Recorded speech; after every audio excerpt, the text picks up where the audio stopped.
ورحمة الله وبركاته. إن الحمد لله نحمده ونستعينه ونستغفره ونؤمن به ونتوكل عليه ونعوذ بالله من شرور أنفسنا ومن سيئات أعمالنا.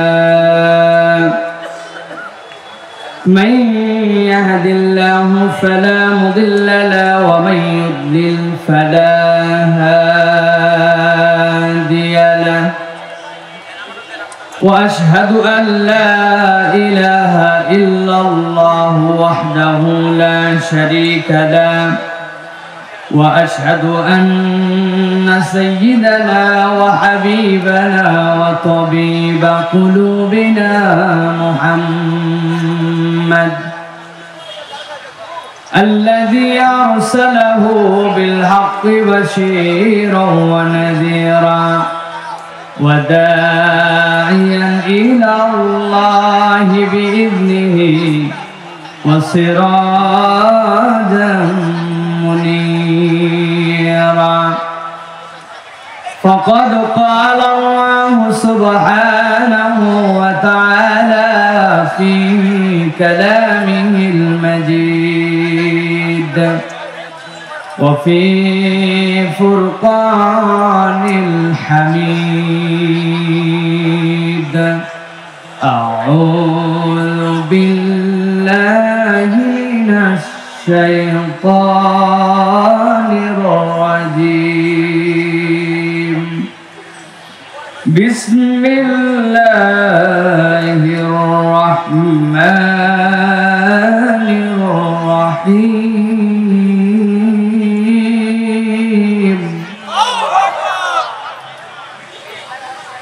وإنه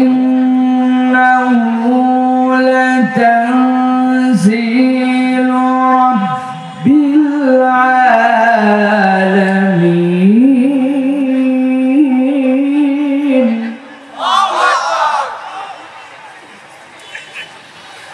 نزل به الروح الأمين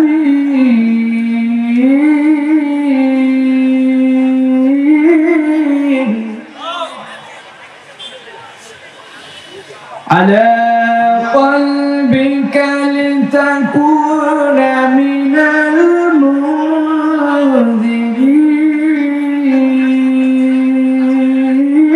المنذرين بلسان عربي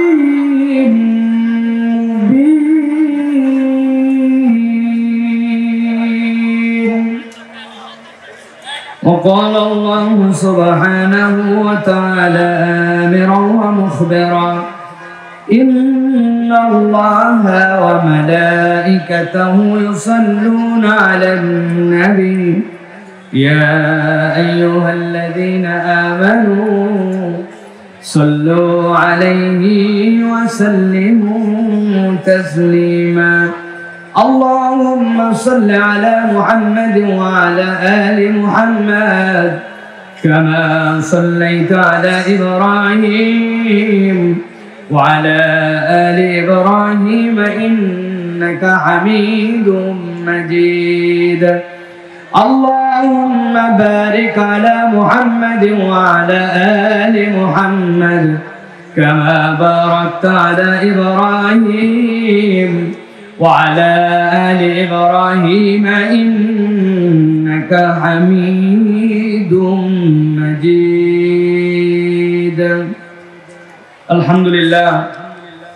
দয়াময় মেহেরবান মাহবুদ আল্লাহ রাব্বুল আলামিনের কাছে শুকরগুজার হচ্ছি যে আল্লাহ রাব্বুল আমিন আমাদেরকে আজকের এই নওগাঁর প্রাণ কেন্দ্রে নওগাঁ জেলা গৃহ নির্মাণ শ্রমিক ইউনিয়নের উদ্যোগে নওগাঁ নওজোয়ান মাঠের আজকের এই বাৎসরিক মাহফিলে আল্লাহ রাব্বুল আলামিন আমাদেরকে আসার বসার তৌফিক, যোগ্যতা, সুস্থতা, মন মানসিকতা, পরিবেশ পরিস্থিতি দান করলেন। সে রব্বুল আলামিনের কাছে আমরা কালেমাতুশ শুকর আদায় করি, সকলে পড়ি আলহামদুলিল্লাহ।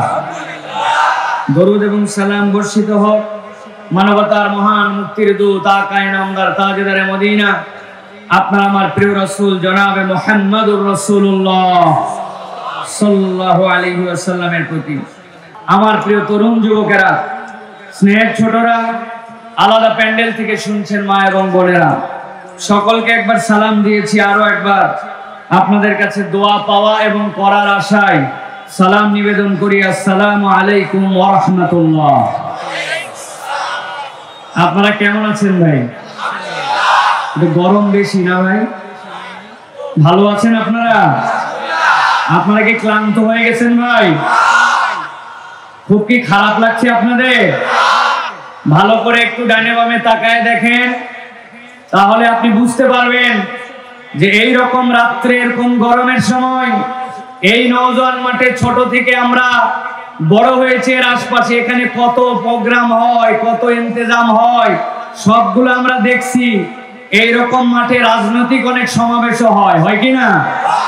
এরকম রাজনৈতিক একটা সমাবেশে রাত্রি 9:15টার সময়ে এইরকম গরমের মধ্যে মাটির বিছানাতে যদি পাবলিককে বসায় রাখতে হতো তাহলে বহুত খরচাপাতি ছিল। অন্তত পক্ষে কিছু শাড়ি লুঙ্গি দেওয়া লাগতো, অন্তত পক্ষে বিরিয়ানির প্যাকেট দেওয়া লাগতো, অন্তত পকেটে পকেটে 500 টাকা ঢোকানো লাগতো, গাড়ি ভাড়া দিয়ে নিয়ে আসা লাগতো। তারপরেও মাঠের মধ্যে লোক খুঁজে পাওয়া যায় না, ঠিক কি না? কিন্তু এই কোরআনের মাহফিলে একটাও নাই, উল্টা আরো নিজেদের কষ্ট করে এইরকম জায়গায় এসে বসেছে। এটাই প্রমাণ করে কোরআনের ছোঁয়ার সাথে যাদের ঈমানের সম্পর্ক আছে তাদেরকে কোরআনের মহব্বতে, ইসলামের মহব্বত থেকে কখনো দূরে সরায় রাখা যাবে না, ঠিক কি না? এটা হচ্ছে কোরআনের ভালোবাসা। আমাদেরকে অনেকে নসিহত করে, এত প্রোগ্রাম গৃহ শ্রমিক ইউনিয়নের লোকেরা এত কষ্ট করে, যারা নিজেদের টাকা পয়সা মেহনতি মানুষ, তারা কত কিছু বাদ দিয়া কোরআনের মাহফিল করা লাগবে কেন? আমরা দায়িত্বহীন কণ্ঠে বলতে চাই, নওগাঁ জেলা গৃহ শ্রমিক, গৃহ নির্মাণ শ্রমিক ইউনিয়নের বাসীরা যে উদ্যোগ নিয়েছেন তাদের সাথে আমরা দায়িত্বহীন কণ্ঠে জানাতে চাই, কোরআনের মাহফিলের মাধ্যমে, ইসলামী তাহজিব তামাদ্দুন চর্চার মাধ্যমে যে সমাজে পরিবর্তন করা সম্ভব, এটা অন্য কোন প্রোগ্রাম দিয়ে পরিবর্তন করা সম্ভব নয়। আপনারা কি আমার সাথে একমত? একমত? একমত না হলে দুইটা উদাহরণ দেই। এই নওগাঁতে বহু কনসার্ট হয়, এই নওগাঁতে বহু ধরনের গানের আসর হয়, যাত্রাপালা হয়। আপনারা একটা ছেলেকে আমার কাছে ধরে নিয়ে আসবেন, আমি তাকে 10,000 টাকা পুরস্কার দিব। কি প্রমাণ দিতে হবে? ওই ছেলেটা বাপ মায়ের কথা শুনতো না, বেয়াদব টাইপের ছিল, বিড়ি টিড়ি খাইতো। একদিন কনসার্টে গেছে, যে এমন গান শুনে এতই ভালো হয়েছে, বাড়িতে যায় বাপ মায়ের কথাই খালি শুনে বিড়ি টিড়ি সব বাদ দিয়া নামাজ ধরে ফেলছে। হয়নি এরকম? এত বদের বদ, এলাকার মুরব্বীরা ওকে নিয়ে অস্থির, এলাকার মেয়েরা ওকে নিয়ে অস্থির। হঠাৎ করে যাত্রাতে গেছে, যাওয়ার পরে যাত্রার পালা দেখে গভীর রাত পর্যন্ত গান দেখে পরের দিন সকাল থেকে এলাকার সবচেয়ে বিউটিফুল একটা আদর্শ যুবক আছে তো না? উল্টা হয়, যেইগুলা জীবনে বিড়ি খায় নাই, ও গেছে গান শোনার জন্য, কিন্তু যাওয়ার পরে অনেকক্ষণ ঢিস্টি ঢিস্টি ঢিস্টি ঢিস্টি খেসতে খেসতে গায়ে আর দম নাই। একজন বলছে এটা দুটা টান দে, দম পাবি। আস্তে করে দুটা বিড়ি খাইতো না, ও এইরকম অসভ্য প্রোগ্রামে যায় বিড়ি খোর হয়েছে, ঠিক না? আপনারা আমাদেরকে বুঝান, কোরআনের মাহফিল দিয়ে লাভ নাই, কোরআনের মাহফিলের এত দরকার নাই। বাংলাদেশে যদি পরিবর্তন হয়ে থাকে তাহলে কোরআনের মাহফিল থেকে হয়, অন্য কোনো জায়গা থেকে নয়, ঠিক না? প্রিয় মুসলমান, এই জন্য বলবো, যারা কোরআনের এই ছায়া তলে কোরআনের কথা শুনতে আসছেন তারা কম সৌভাগ্যবান নয়। এই কোরআন আমাদের জীবনের গতিপথ বদলায়, ঠিক না? আমার কথা নয়, আল্লাহ রাব্বুল আলামিনের কথা। আল্লাহ রাব্বুল আলামিন কোরআনুল কারীমের মধ্যে বলছেন, এই কোরআন তোমাকে কি দিবে, কোন জায়গায় পরিবর্তন করাবে। আল্লাহ বলছেন, বাল নাযিফু বিল হাক্কি আলাল বাতিল ফায়াদমাগু ফাইদা হুয়া সাইর ওয়া লাকুমুল ওয়াইলু মিম্মা তাসিফুন।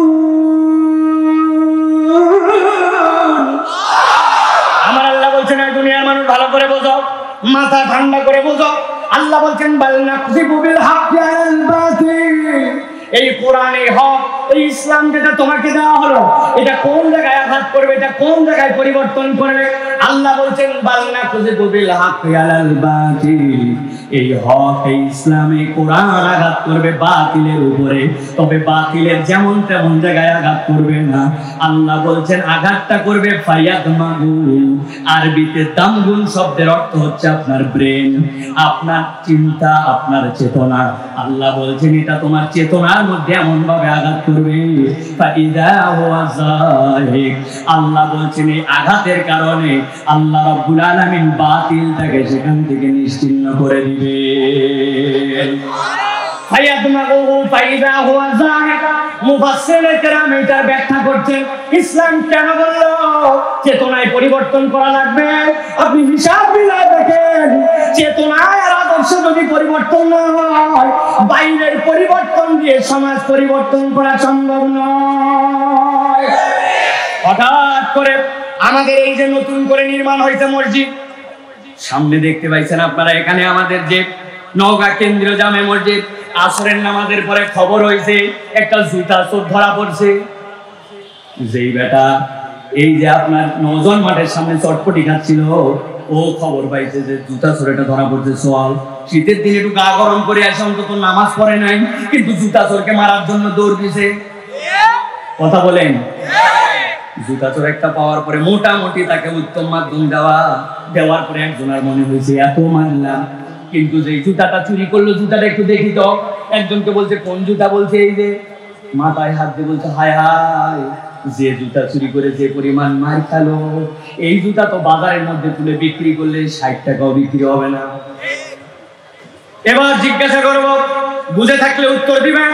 যেই লোকটা জুতা চুরি করে ধরা খাইলো, 60 টাকার জুতা চুরি করে মার খাইলো এত পরিমাণ, যে জুতাটা ওই চুরি করলো, ওই জুতা তোর নওগাঁ শহরের সবচেয়ে শিক্ষিত ব্যক্তি। কথা বলেন, বিরাট বড় তার সামাজিক স্ট্যাটাস, বাড়ি গাড়ি তার অভাব নাই না, হিসাব করলে দেখবেন তার সামাজিক অবস্থান নাই, পড়ালেখা নাই, কিন্তু যেই মানুষটা জুতা চুরি করার কারণে ধরা খাইলো, ওই মানুষকে এত কিল ঘুষি দিলেন। কিন্তু এমনও চোর তো আমাদের শহরে, আমাদের দেশের মধ্যে আছে, যার এক খোঁচার দ্বারা ব্যাংক খাওয়া হয়ে গেল, যার এক খোঁচার দ্বারা দেশের ভাগ্য অন্যরকম হয়ে গেল। যেই লোকটার দায়িত্ব ছিল রাস্তা বানানোর সময় 1 নম্বর পাথর দেওয়া, ওই জায়গায় দিয়েছে 2 নম্বর খোয়া, যেই জায়গায় দেওয়ার কথা ছিল বিটুমিন, ওই জায়গায় মারছে পোড়া মোবেল, আর যেই জায়গায় দেওয়া ছিল মোটা মোটা রড, ওই জায়গায় দিয়েছে বাঁশ। আছে কি না? ওই আপনি তো একদিন গেলেন না যে চলো তো এই লোক ধরা পড়ছে, তবে আর একটু কিল ঘুষি দে। তার মানে বোঝা যায় সমাজের পরিবর্তন জুতা চোরের ক্ষেত্রে আমরা যতটুকু নিছি, অশিক্ষিত মানুষ হওয়ার পরেও তাকে মার দেওয়ার জন্য যতটুকু চান্স নিছি, এমন এমন জায়গায় শিক্ষিত মানুষ যারা ওই কাজগুলা করছেন তারা অশিক্ষিত নয়, কিন্তু তাদের পরিবর্তন হয় না। এই পরিবর্তন হয় না এই জন্য নয় যাতে তাদের শিক্ষা নয়, এই পরিবর্তন এই জন্য হয় না যে তাদের চেতনাগুলো কোরআন দিয়ে পরিবর্তিত নয়। আল্লাহ এই জন্য বলছেন বাল নাকযিবু বিল হাক্কি আলাল বাতিল ফায়াদমাগু ফাইদা হুয়া যাহিক ওয়া লাকুমুল ওয়াইলু মিম্মা তাসিফুন।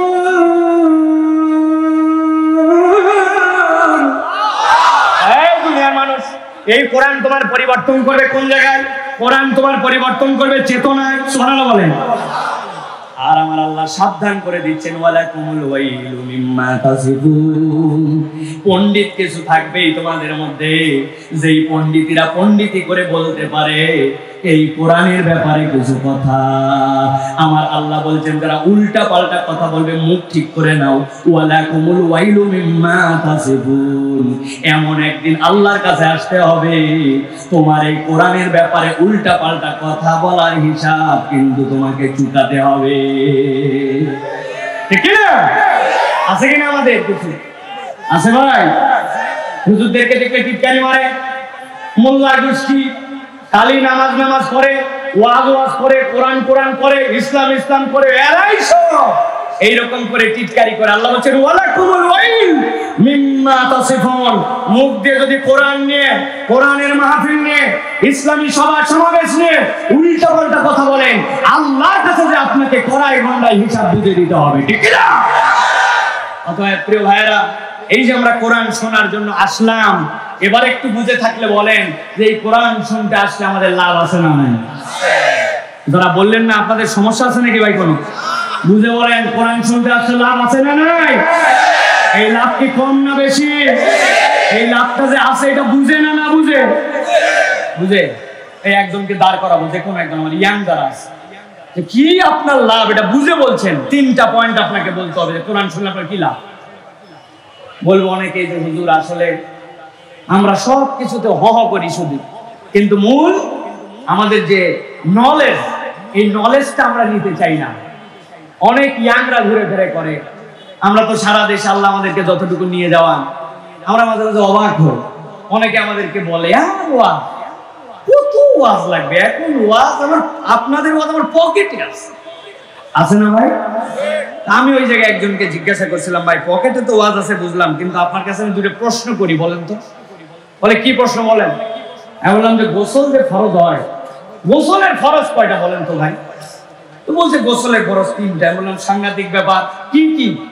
বলতেছে গোসল যদি ফরজ হয় অবশ্যই সতর ঢাকার জন্য একটা লুঙ্গি নিতে হবে, আর সাবান তো লাগবেই, আর বদনা সারা গোসল কেমনি করবে, যে তুমি পুকুরে গোসল। এইটা হচ্ছে ওনার জ্ঞান অনুযায়ী গোসলের ফরজ। যারা হাসলাম আমরা, এই কথা হয়তো আমাদের অনেকের কমন পড়ে গেছে জন্য, কিন্তু আমাদের বেসিক ইসলামের অনেক নলেজ, যেই নলেজ আমাদের কাছে জিজ্ঞাসা করলে আমরা জানি না। এখানে যদি বলা হয় এই যে আইপিএল চলতেছে, বেস্ট 11টা আপনারা বানান তো সবচেয়ে ভালো প্লেয়ার দিয়ে, ওরে বাবা মুস্তাফিজ 1 নম্বর, তাই না ভাই? ফেসবুক খুললেই তার নাম, আমি দেখতে চাই না তাও আসে। আপনি 10-11 জনের নামের তালিকা বানাই ফেলতে পারবেন, কিন্তু একজনকে যদি বলি বাবা বয়স তো 50-60 হয়ে গেল, আশারায়ে মুবাশশারার যে 10 জন সাহাবী, এই 10 জন সাহাবী আল্লাহ নবী এক বৈঠকে বলছিলেন এই 10 সাহাবী জান্নাতি সাহাবী, তাদের নাম বলেন। দেখবেন মুরব্বী তখন মুখ কালা করে বলবে এগুলোকে আমার জানার দায়িত্ব নেই, এগুলো হুজুররা জানে। আছে না ভাই? তার মানে এই যে আমাদের নলেজের গ্যাপ, এই নলেজের গ্যাপগুলো পূরণ করার জন্যই মূলত আমাদের আয়োজনগুলি। আপনারা এই যে ভালোবাসা উজাড় করে দিয়ে আসছেন, আমরা এখান থেকে কিছু জ্ঞান নিয়ে গেলে তবেই আমাদের জন্য সেটা কল্যাণকর হবে, ঠিক কি না? যেগুলো টপ কোয়ালিটির ব্যাটারি, পারবেন ইনশাআল্লাহ? দেখে একটা হিম্মত করে বুক বরাবর ধরেন, হাত ধরেন, এই জায়গায় রেডি সবাই? দেখে একটা তাকবীর দেন, লিল্লাহি তাকবীর, লিল্লাহি তাকবীর, আল কোরআনের আলো, আল হাদিসের আলো, তোমার নেতা আমার নেতা, তোমার নেতা আমার নেতা,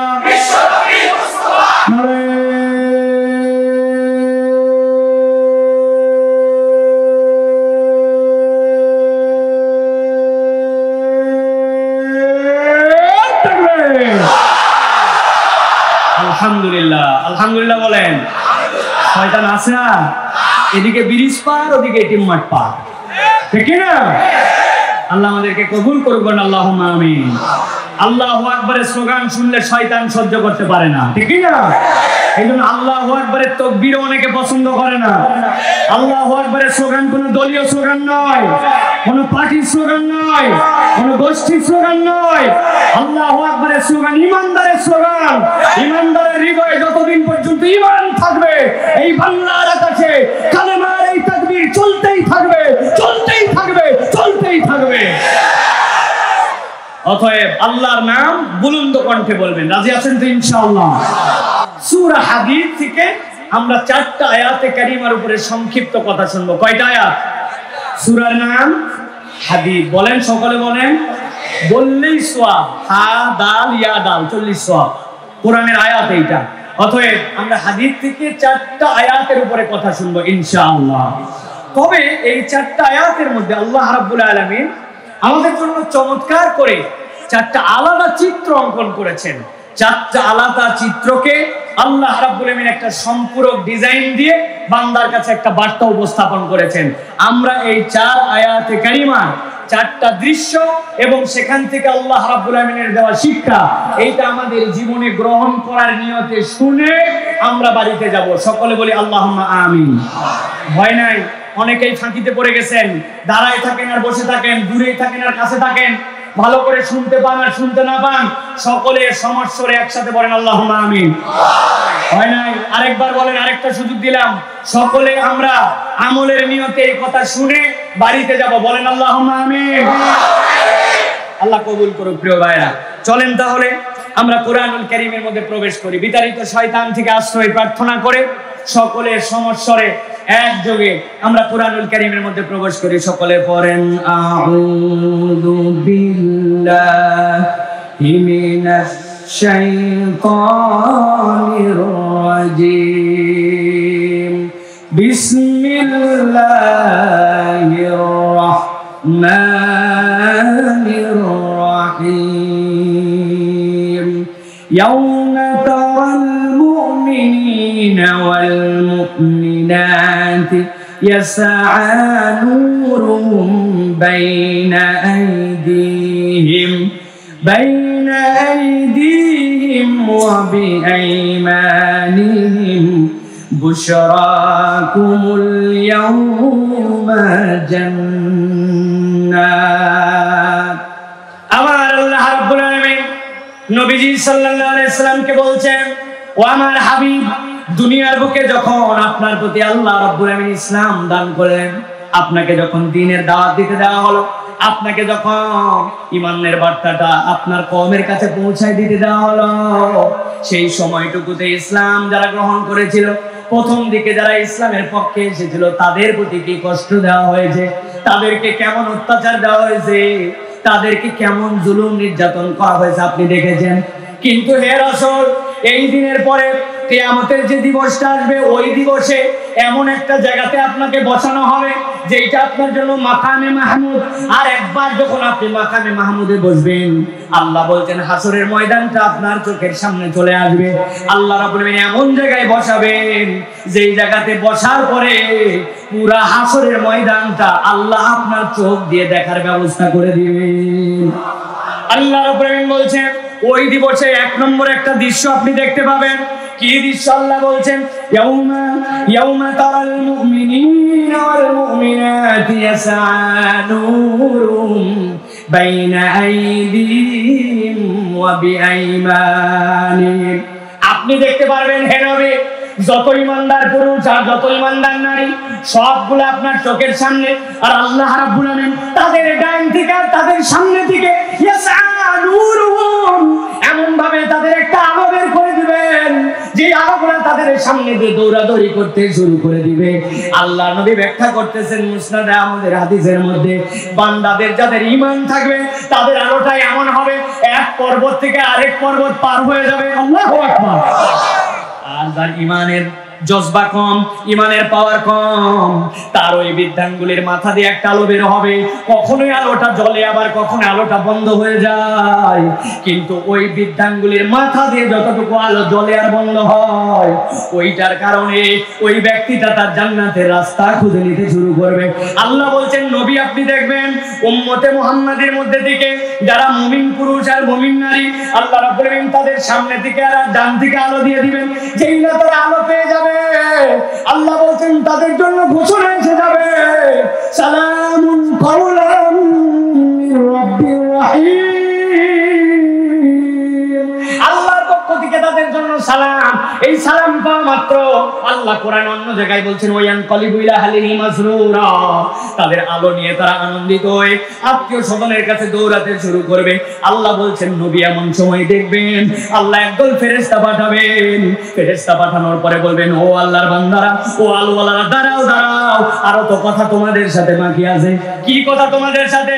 আল্লাহ বলছেন, বুশরাকুমুল ইয়াওমা জান্নাতুন তাজরি মিন তাহতিহাল আনহার খালিদিনা ফিহা যালিকা হুয়াল ফাওজুল আযীম। আল্লাহর পক্ষ থেকে সাথে সাথে ফেরেশতারা এসে বলবে, বুশরাকুমুল ইয়াওম, ও ও আলোওয়ালারা, আজকে তোমাদের জন্য আল্লাহর পক্ষ থেকে শুভ সংবাদ। কি শুভ সংবাদ? 1 নম্বর, জান্নাতুন তাজরি মিন তাহতিহাল আনহার, এমন একটা জান্নাত দেওয়া হবে যার পায়ের নিচ দিয়ে অজস্র ধারায় নহর মালা প্রবাহিত। নহর 1 বচন, নাহারান 2 বচন, আনহার জুমাই তাকসির, 2 এর অধিক, কিন্তু সংখ্যা কত কেউ জানে না। নবীজি ব্যাখ্যা করছেন শাহাদাত আঙ্গুলি, এইটা দিয়ে যখন তুমি তোমার জান্নাতের নহরগুলাকে ইঙ্গিত করবা, তোমার পায়ের নিচ দিয়ে কোটি কোটি নহরমালা তোমার এই শাহাদাত আঙ্গুলের ইশারায় জান্নাতে তোমার অনুগামী হয়ে ঘুরে ঘুরে বেড়াবে। 1 নম্বর দৃশ্য, আল্লাহ বলছেন জান্নাত পাবে, তাজরি মিন তাহতিহাল আনহার খালিদিনা ফিহা, একবার ঢুকবে আর কখনো এখান থেকে তোমাকে বের করা হবে না। আর ফেরেশতারা তাদের জন্য জানাবে, আল্লাহর পক্ষ থেকে তোমাদের জন্য একটা ঘোষণা আছে, যালিকা হুয়াল ফাউজুল আযীম। দুনিয়ায় তোমার 2টা সন্তান মেডিকেলে চান্স পেয়ে গিয়েছিল, আগে মানুষের দোকানে কাজ করতে, এখন নিজেই দোকানদার। আগে মানুষের বাড়িতে জব করতে, এখন নিজে একটা প্রতিষ্ঠান দিয়ে ফেলছ। দুনিয়ার লোকজন বলছে বাপরে বাপ, সফল কাম ব্যক্তি, মোটামুটি আগে কিছু ছিল না, এখন কিছু হয়ে গেছে। আল্লাহ বলছেন এইগুলা সবগুলি দুনিয়ার বুকে তোমাদের যে সফলতা, এগুলা মাইনর। কিন্তু যেই কোরআনুল কারীমের মধ্যে বলছেন, ইয়াউমা ইয়াকুলুল মুনাফিকুনা ওয়াল মুনাফিকাতু লিল্লাযীনা আমানু যুরুনা নাকতাবিস মিন নূরিকুম কিলা ইরজিউ ওয়ারাকুম ফালতামিসু নূরা। আমার আল্লাহ রাব্বুল আলামিন বলছেন, যেই ময়দানে ইমানদাররা আলো পেল, নবী আপনি দেখবেন ওই একই ময়দানে এবার 2 দল এসে হাজির হয়েছে। আল্লাহ বলছেন কারা তারা? ইয়াউমা ইয়াকুলুল মুনাফিকুনা ওয়াল মুনাফিকাত, যত মুনাফিক পুরুষ আর যত মুনাফিক নারী সবগুলা এসে ওখানে হাজির। নবী করিম সাল্লাল্লাহু আলাইহি ওয়াসাল্লাম দেখছেন যখন হাজির হয়েছে সবগুলা, তারা হাজির হওয়ার পরে কি বলছে? আল্লাহ বলছেন, তারা বলছে লিল্লাযীনা আমানু, ওই ইমানদারদেরকে যাদের সামনে থেকে আলো, ডান থেকে আলো, তাদেরকে বলতে উনজুরুনা, এই ইমানদাররা একটু দাঁড়াও, দাঁড়াও, একটু দাঁড়াও। 2টা জিজ্ঞাসা ভালো করে বোঝেন। 1 নম্বর, কারা দাঁড়াতে বলতেছে আর কাদেরকে দাঁড়াতে বলতেছে, ক্লিয়ার হন আগে। আল্লাহ রাব্বুল আলামিন বলছেন ওই ময়দানে যারা দাঁড়াতে বলতেছে ওরা মুনাফিক পুরুষ আর মুনাফিক নারী। মুনাফিক পুরুষ আর মুনাফিক নারী কাকে বলে চেনেন তো আপনারা? জানেন আপনারা? সংক্ষেপে বলি, সারা জীবন যেন এটা আপনার মাথার মধ্যে থাকে। মুনাফিক কাকে বলে? আরবিতে মুনাফিক শব্দটার উৎপত্তি হচ্ছে নাফাক থেকে। নফক মানে টানেল। সাম্প্রতিক আমাদের কক্সবাজার যাওয়ার ক্ষেত্রে কর্ণফুলী নদীর নিচ দিয়ে একটা টানেল হয়েছে, খবর জানেন আপনারা? টানেল মানে কি? টানেল মানে হচ্ছে যার 2টা মুখ থাকে, একদিকে ঢোকে একদিকে বের হয়। আল্লাহ রাব্বুল আলামিন এই নফক শব্দ থেকে মুনাফিক শব্দের ব্যবহার করেছেন। মুনাফিক মানে দ্বি চরিত্র, তার মধ্যে ভিতরে ভিতরে ইসলাম ভালো লাগে না, আলেম ওলামা পছন্দ করে না, ইসলাম তত ভালো লাগে না, কিন্তু উপরে উপরে মুসলমানদের সাথে তাল দিয়ে চলার জন্য ইসলাম আর মুসলমানের ভাব ধরে চলা লাগে। এইরকম লোক আমাদের নৌকায় নাই আছে। মাহফিলের আয়োজন, যাওয়ার পরে বলছেন আমাদের অমুক তারিখে মাহফিল, লাভ দিয়ে উঠে বলছে তাই নাকি 500 টাকা নিয়ে যান। 500 টাকা দিয়ে আপনি মনে করছেন বাপরে বাপ, এত মহব্বতের লোক তো দেশে নাই। কিন্তু আপনি যেই না বের হয়ে আসছেন, উনি সাথে সাথে হ্যালো লাগাইছে, আরে ঘন ঘন এত মাহফিল কি রে, এই তারিখেও মাহফিল, ব্যাপার কি? দেখতো কারা করতেছে, কোন বক্তা, কোন দল, কেমনে বন্ধ করা যায়। এদিকে 500 মারে আর ওদিকে ইসলামী মাহফিল, ইসলামী বক্তব্য, ইসলামী অনুষ্ঠান বন্ধ করার জন্য পায়তারা করে। এইরকম টাটকা মুনাফিক আমাদের এলাকাতে আছে কিনা? আমার আল্লাহ রাব্বুল আলামিন বলছেন, ভালো করে বোঝেন, গভীর মনোযোগ আমার দিকে। 2 নম্বর দৃশ্য, ইয়াউমা ইয়াকুলুল মুনাফিকুনা ওয়াল মুনাফিকাতু লিল্লাযীনা আমানু উনজুরুনা। এই বান্দারা একটু দাঁড়াও, একটু দাঁড়াও। কেন দাঁড়াবো আমরা? ইমানদাররা পিছন দিয়ে ঘুরে তাকাইছে, কেন দাঁড়াবো আমরা? আমাদের ডানে আলো, সামনে আলো, বামে আলো, আমরা জান্নাতের দিকে এখন যাব, আমরা দাঁড়াবো কেন? দাঁড়াও ভাই, নাকতাবিস মিন নূরিকুম, এমনি এমনি দাঁড়াতে বলি না। আমাদের দিকে তাকায় দেখো, আমাদের কোনো আলো নাই, আর তোমাদের সামনে আলো, ডানে আলো, বৃদ্ধাঙ্গুলির মাথায় আলো। নাকতাবিস মিন নূরিকুম, আমরা তোমাদের আলো থেকে অল্প একটু আলো নিতে চাই। জিজ্ঞাসা করো, উত্তর দেন, কতটুকু আলো নিতে চাই? কথা বলে, কতটুকু? জোরে বলেন কতটুকু? বসা লোকরা বলবেন না, দাঁড়ানো লোকরা বলেন কতটুকু? এমনি এমনি জিজ্ঞাসা করি নাই। আরবিতে ইক্তেবাস কাকে বলা হয়? কেন আল্লাহ এই জায়গায় নাক্তাবিস শব্দ ব্যবহার করলেন? ইক্তেবাস বলা হয় ওই আলোকে যেই আলো থেকে আলো নিলে মৌলিক আলো কমে না। মাটির চুলা, আগের দিন রাত্রে বৃষ্টি হয়ে গেছে, চুলা ধরানো কঠিন। এখন চুলা ধরানোর আগে আমাদের নওগাঁ এলাকার মানুষেরা কুপি বাতি জ্বলায়, লম্পু বাতি জ্বলায়, কেরোসিনের বাতি জ্বলায়। চিনেন আপনারা? কেরোসিনের বাতি জ্বলাইছে, জ্বলাই কোন রকম চুলা ধরায় উঠছে। পাশের বাড়িতে এক মহিলা দৌড়ে আসছে, বুবু তোমার তো তাও ম্যাচটা গরম ছিল, আমার সেইটাও নাই, তোমার কুপি বাতির থেকে আমার কুপিটা একটু ধরায় দাও। ওই মহিলা বলছে, খবরদার, আমার কুপির থেকে বাতির থেকে আগুন নিলে আমার আলো কমে যাবে। তাই ভাই, তার মানে যে আলোর থেকে মনের থেকে মন ধরাইছেন আলো কমে না, ওই আলোকে বলা হয় ইক্তেবাস। ওই মুনাফিকরা বলবে, ওই ইমানদারেরা একটু দাঁড়াও, আমরা তোমাদের আলো থেকে অল্প একটুখানি আলো নিতে চাই।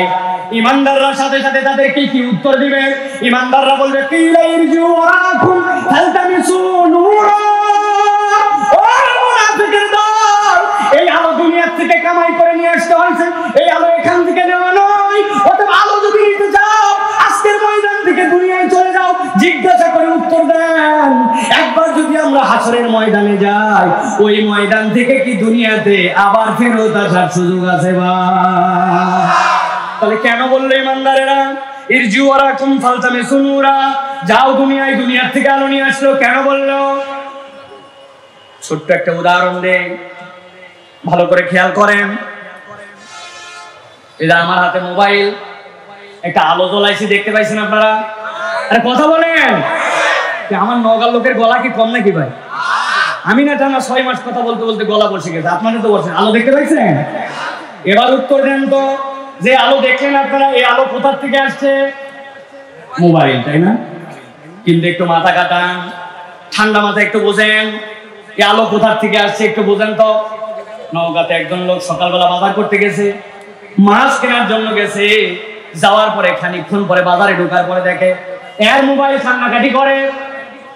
নওগাঁতে মোবাইল কাঁদে ভাই। বাজারে যাওয়ার পরে দেখে মোবাইল তার কাঁদতেছে। খানিকক্ষণ পরে খেয়াল করছে, কিরে আমার পকেটে তো মোবাইল কাঁদে।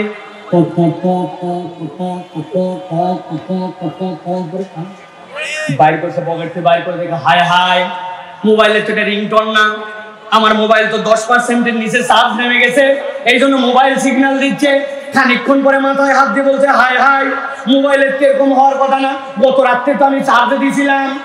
অনেকক্ষণ পরে মনে হয়েছে চার্জারও লাগাইছে, সকেটও লাগাইছে, কিন্তু এই সকেটের পাশে একটা সুইচ ছিল, সুইচ অন করতে মনে নাই। বুঝে থাকলে বলেন তো, সুইচ অন না করে সকেট লাগায় রাখলে মোবাইলে চার্জ উঠবে তো ভাই? উঠবে? ভালো করে বোঝেন, আলো যদিও বলছেন মোবাইলের, কিন্তু আপনি এখানে একটা ডাটা কেবল দিয়েছেন, ওইখানে একটা অ্যাডাপ্টার লাগাইছেন। আপনার বাড়িতে পল্লী বিদ্যুৎ বা কোনো একটা লাইন থেকে লাইন আসছে, ওই লাইন দিয়ে আপনার এখানে 5000 মিলিঅ্যাম্পিয়ারের ব্যাটারি আছে, ওই ব্যাটারিটাতে এখানে চার্জ হয়েছে, সেই আলোটা আপনি নেওয়ার পরে মোবাইল থেকে জ্বলাচ্ছেন। যদিও বলছেন মোবাইলের আলো, কিন্তু আসলে এই আলো মোবাইলের নয়, এই আলো আপনার ঘরের থেকে সিস্টেম করে মোবাইলে ঢুকানো লাগছে, ঠিক না? দাঁড়াও, একটু দাঁড়াও। ইমানদাররা বলছে, কেন দাঁড়াবো? বলতেছে সাথে সাথে তোমাদের আলোর থেকে একটু আলো নিতে চাই। ইমানদাররা বকা দিয়ে বলছে, এই আলো এখানকার নয়, কিলাইরজু ওয়ারাকুম ফালতামিসু নূরা, এই আলো যদি নিতে চাও তোমরা আবার দুনিয়াতে ব্যাক করে চলে যাও। একসাথে উত্তর দেন, ওই ময়দানে পৌঁছানোর পরে সেটা যেই হোক না কেন, আবার কি দুনিয়াতে ফেরত আসা যাবে? যাবে। 4টা আয়াত বলবো বলেছি, 2টা আয়াত বলা শেষ। প্রথম দৃশ্য মাথার মধ্যে আছে, এই ডানে যারা দাঁড়ায় আছেন হাতের মধ্যে, এই ভাই প্রথম দৃশ্য মনে আছে তো? ইমানদার, আলো সামনে থেকে ডান থেকে, মনে আছে তো? দ্বিতীয় দৃশ্য, ওই ময়দানে নবী দেখতেছেন মুনাফিকের দল আসার পরে বলতেছে, আমাদেরকে আলো দাও, একটু অপেক্ষা করো। কিন্তু আল্লাহ রাব্বুল আমিন ওই দিন ইমানদারদের মুখ দিয়ে বলে দিয়েছেন, দুনিয়ায় চলে যাও। 2 দৃশ্য শেষ। এবার চলেন 3 নম্বর আয়াতে কারিমার মধ্যে আল্লাহ রাব্বুল আলামিন বলছেন যেই না ঈমানদাররা তাদেরকে বলবে যাও দুনিয়ায় চলে যাও, কিন্তু দুনিয়ায় তো আসার উপায় নাই, ওরা সাথে সাথে ছ্যাঁচড়ামো শুরু করে দিবে। একটু একটু বকা দিছে তাই কি দুনিয়ায় কি আমরা যেতে পারবো নাকি? ঈমানদার ভাই তোমার অনেক আলো, একটু আলো দাও ভাই, একটু দিলে কি সমস্যা ভাই, একটু আলো দে ভাই, এমন ভাবে বিরক্ত শুরু করছে।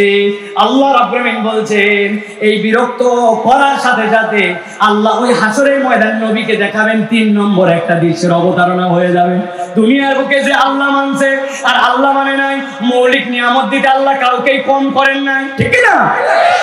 আপনাদের নওগাঁ এরকম ভিআইপি মুসল্লি আছে, রোদ হোক, বর্ষা হোক, গরম হোক, শীত হোক, যাই হোক, ফজরের নামাজ ওই বান্দা মসজিদে হাজির আছে কিনা? আবার এরকম ভিআইপি মুসল্লি আছে কিনা জুম্মার দিনে 1:00টার সময় মোবাইল চাপতে চাপতে মসজিদের বারান্দায়, এরপরে গুতাতে গুতাতে যখন খতকামাতি চালা তখন মসজিদের মধ্যে দে দৌড়, এক জুতা বাইরে আরেক জুতা মসজিদের ভিতরে আছে এরকম ভিআইপি। এখন এই যে দুই মুসল্লি যখন ধান লাগায়, দুই মুসল্লি যখন তুষার লাগায়, দুই মুসল্লি যখন লেবু লাগায়, আল্লাহ রাব্বুল আলামিন যেটা নামাজ কম করে আর বেশি করে, আল্লাহ রাব্বুল আলামিন নিয়ামত দেওয়ার ক্ষেত্রে, সূর্যের আলো দেওয়ার ক্ষেত্রে, অক্সিজেন দেওয়ার ক্ষেত্রে কম বেশি করে না। কিন্তু আল্লাহ বলছেন ওই দিন যখন ইমানদাররা বলবে কিলা ইরজু ওয়ারাকুম ফালতামিসু নূরা, দুনিয়ার থেকে আলো নিয়ে আসো, কিন্তু এরপরে যখন ডিস্টার্ব করবে আল্লাহ বলছেন 3 নম্বর দৃশ্য সেখানে শুরু হয়ে যাবে। আল্লাহ বলছেন ফাদুরিবা বাইনাহুম বিসুরিল লাহু বাব বাতিনুহু ফির রাহমা ওয়া যাহিরুহু মিন কিবালিল আযাব। আমার আল্লাহ বলছেন ফেরেশতা চলে আসবে, গভীর মনোযোগ দেন। 3 নম্বর দৃশ্য আমার আল্লাহ বলছেন ফাদুরিবা বাইনাহুম বিসুরিল লাহু বাব, আল্লাহ রাব্বুল আলামিন একটা পর্দা ফেলে দিবেন, ঈমানদার আর মুনাফিকদের মধ্যে একটা পর্দা পড়ে যাবে। যেই না পর্দাটা পড়ে যাবে আল্লাহ বলছেন ওই পর্দার অভিনব একটা বিষয় হবে, ফাদুরিবা বাইনাহুম বিসুরিল লাহু বাব। আল্লাহ বলছেন পর্দার 3টা বৈশিষ্ট্য, এপার থেকে ওপার দেখা যায়, কথা শোনা যায়, আর একটা দরজা আছে। সুবহানাল্লাহ বলেন। পর্দার দরজার ব্যাখ্যা কি?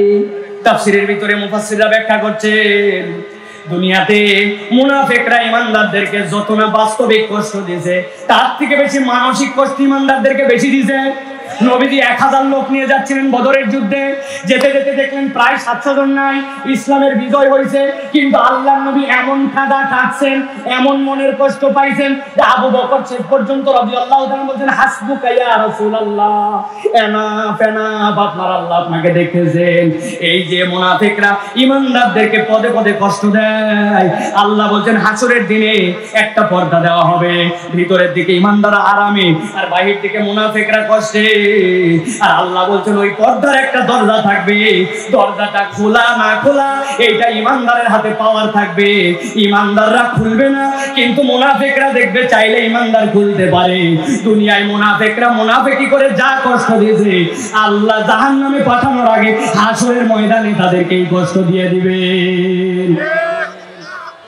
ভালো করে বোঝেন। ফাদুরিবা বাইনাহুম বিসুরিল লাহু বাব, আল্লাহ বলছেন একটা পর্দা পড়ছে। 3 নম্বর দৃশ্য মনে আছে তো?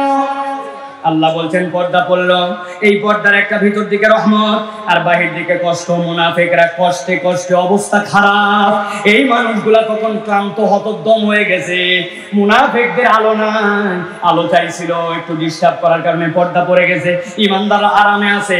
আল্লাহ রাব্বুল আলামিন বলছেন এই 3 দৃশ্য যখন শেষ হবে, ও আমার হাবিব দুনিয়ার বুকে না আপনি দেখছিলেন মুনাফিকরা মুসলমানদের বিপক্ষে যারা ছিল তারা ঈমানদারদেরকে কত কষ্ট দিয়েছে। বেলাল রাদিয়াল্লাহু তাআলার কষ্ট কে জানে না, খাব্বাবের কষ্ট কে জানে না, খুবাইবের কষ্ট কে জানে না। এখন যারা নব্য মুনাফিক এরা পর্যন্ত এখন যারা ইসলাম পালন করে, ধর্ম পালন করে, কলা কৌশলে তাদেরকেও এখনো কষ্ট দেওয়া অব্যাহত রাখছে। আছে কি না? বন্ধু একটা দাড়ি রেখে দিছে, টিটকারি করে অন্যরা বলে মৌলবি হয়ে গেলি, বলে না ভাই? টাকনুর উপরে কাপড় করতে শুরু করছে, অমুক দল তুমুক দল, অমুক দল তুমুক দলের সংগঠনের ট্যাগ লাগায় দেয়। আছে কি না? প্রিয় ভাইয়েরা, এই মুনাফিকের এই চরিত্র। আল্লাহ বলছে ওই সময় পর্দা দিয়া ভিতর দিকে ঈমানদারদেরকে আরাম, বাহির দিকে কষ্ট, মুনাফিকদের অবস্থা। 3টা দৃশ্য শেষ। এই পর্যন্ত আমার আলোচনা যদি কেউ না বুঝেন হাত তোলেন, আবার বুঝাবো। বুঝছেন সবাই? বুঝছেন আলহামদুলিল্লাহ? চলেন তাহলে চারটা আয়াত বলবো, এবার চতুর্থ আয়াতের মধ্যে যাব আমরা। প্রিয় ভাইরা ভালো করে খেয়াল করেন। এক নম্বরে বোঝার মামলা, এই জায়গায় কিছু হিডেন কথা আছে, বোঝেন। ইমানদারদের আলো, সামনে থেকে আর ডান থেকে জান্নাতের ঘোষণা পাইলো। দুই নম্বরে মুনাফিকদের আলো নাই, আলো খুঁজে দাঁড়াতে বলে, ইমানদার বলছে দুনিয়ায় যাও, ডিস্টার্ব মারবি না। তিন নম্বরে বেশি ডিস্টার্ব, পর্দা পড়ে গেছে। ভিতর দিকে কারা বলেন না? ভিতর দিকে কারা? আরে বলেন আমরা। ভয় পান নাকি? ভিতর দিকে কারা? বাহির দিকে কারা? বাহির দিকে কারা? বাহির দিকে কারা? আল্লাহ রাব্বুল আমিন বলছেন এখন তো নিরুপায়। যেই না নিরুপায় হয়ে গেছে, তখন ওই পর্দার সামনে, যেই পর্দার ভিতরে ইমানদারেরা আছে, যত মুনাফিক পুরুষ আর মুনাফিক নারী সবগুলো এবার দলে দলে চলে আসে, কাতার দিয়ে দাঁড়ায় গেছে। সামনে থেকে একদম ব্লক করে যত মুনাফিক পুরুষ আর নারী সবগুলা দাঁড়াইছে, বা ইমানদারদের দিকে মুখ ফিরাইছে। আল্লাহ বলছেন এবার সবাই মিলে একটা কথা বলতে শুরু করবে, ইউনাদুনাহুম আলাম নাকুম মাআকুম। ও ইমানদারেরা, একটুখানি আলো চাইলাম, তোমাদের আলোর কোনো শেষ নাই, তোমাদের সাথে একটু ডিস্টার্ব করলাম, পর্দা পড়ে গেল, এখন তোমাদের কাছে একটা কথা জিজ্ঞাসা করবো, এই কথার উত্তর দিতে হবে তোমাদেরকে। ইউনাদুনাহুম, সবাই মিলে জিজ্ঞাসা করতেছে, আলাম নাকুম মাআকুম, একটা কথা কেবল আমাদেরকে বলো, দুনিয়াতে তোমরা আর আমরা একসাথে কি চলাফেরা করি না? একই বাজার করি নাই? একই মসজিদে কি নামাজ পড়তে যাই নাই? রমজান মাসে কি আমরা একই জায়গায় তারাবির জন্য বের হয় নাই? একই মাঠের মধ্যে কি ঈদগাহে যাই নাই? আমাকে চিনতে পারতেছ না? বলো, একটু আলো সালাম দিলে না? জানাও আমাদেরকে। ইউনাদুনাহুম আলাম নাকুম মাআকুম, আমরা তোমরা কি দুনিয়ায় একসাথেই ছিলাম কিনা? ইমানদাররা এবার উত্তর দিবে। আল্লাহ রাব্বুল আমিন বলছেন ক্বালু বালা, বলো কি বলো কি, মনে করছো তোমাদেরকে আমরা চিনি না নাকি? আজকে তোমাদের কাছে স্পষ্ট বলে দিচ্ছি, আমার আল্লাহ আমাদেরকে তোমাদের সকলের পরিচয় সহ আল্লাহ তোমাদের পরিচয় আমাদের কাছে প্রকাশ করে দিয়েছেন। আমরা তোমাদের সাথে যে আচরণ করেছি, এইটা জেনে বুঝে চিনে শুনেই করেছি।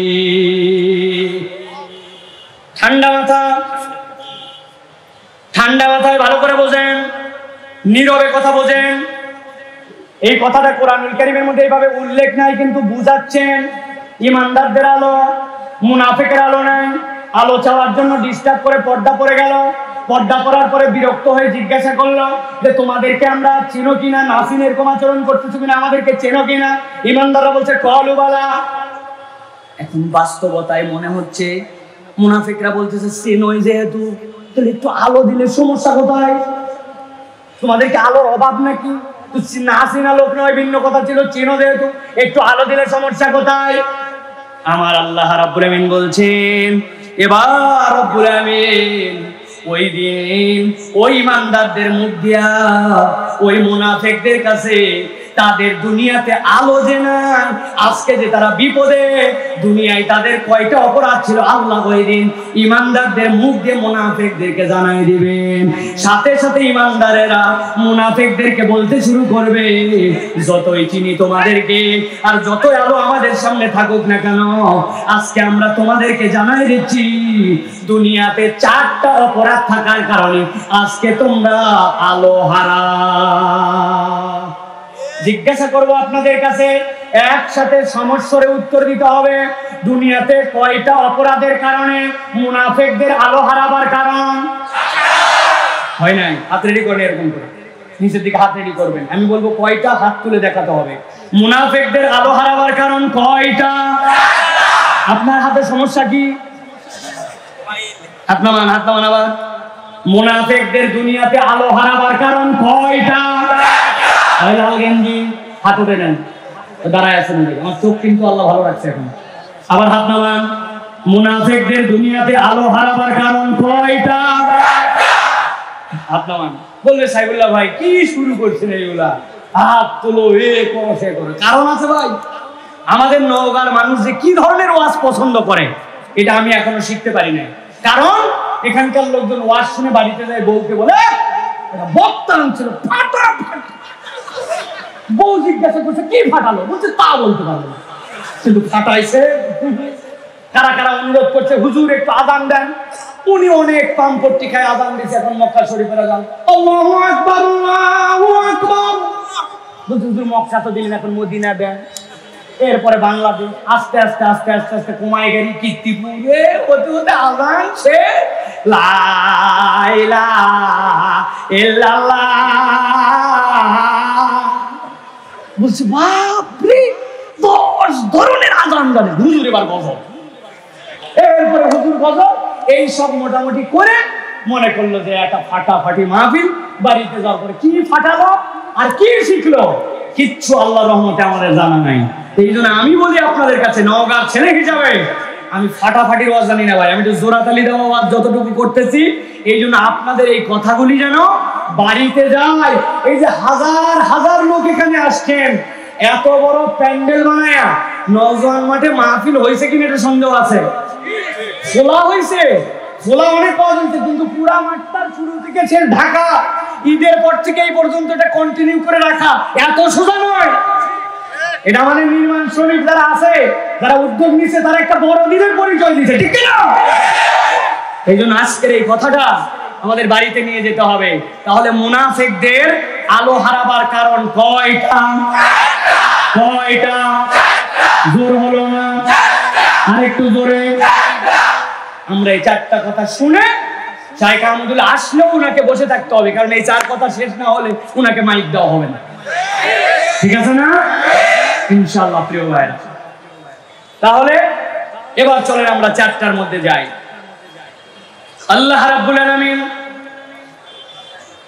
কোরআনুল কারীমের মধ্যে বলছেন, মুনাফিকরা বলতে শুরু করবে, ইউনাদুনাহুম আলাম নাকুন মাকুম ক্বালু বালা ওয়ালাকিন্নাকুম ফাতানতুম আনফুসাকুম ওয়া তারাব্বাসতুম ওয়ারতাবতুম ওয়া গররাতকুমুল আমানিয়্যু হাত্তা জাআ আমরুল্লাহ।